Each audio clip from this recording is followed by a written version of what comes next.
നിൻ ശക്തിയും നിൻ കഴിവും ഞങ്ങൾക്കായി പ്രയോജനം. ഒന്നിനെക്കുറിച്ചും തീർച്ചയോ തീരുമാനങ്ങളോ ഇല്ലാതെ വലയുമ്പോഴാണ് നാം ആകുലപ്പെടുന്നത്. ആകുലതയുടെ നിമിഷങ്ങളിൽ നാം കയ്യിലെടുക്കേണ്ട ആയുധമാണ് ജപമാല.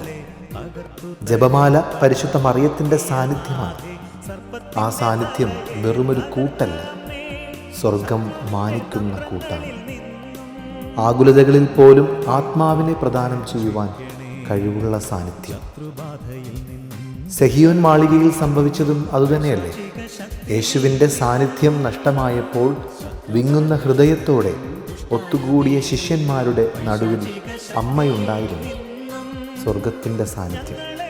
അതുകൊണ്ട് തന്നെ ആത്മാവ് അവരുടെ മേൽ വർഷിക്കപ്പെടുകയാണ്. അമ്മയോട് കൂട്ടുചേർന്ന് നിൽക്കുന്നവർക്ക് അമ്മ നൽകുന്ന ഉറപ്പാണ് പരിശുദ്ധാത്മാവിൻ്റെ നിറവ്.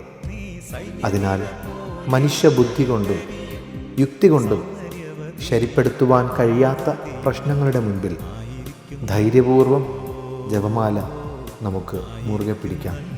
ആമേൻ.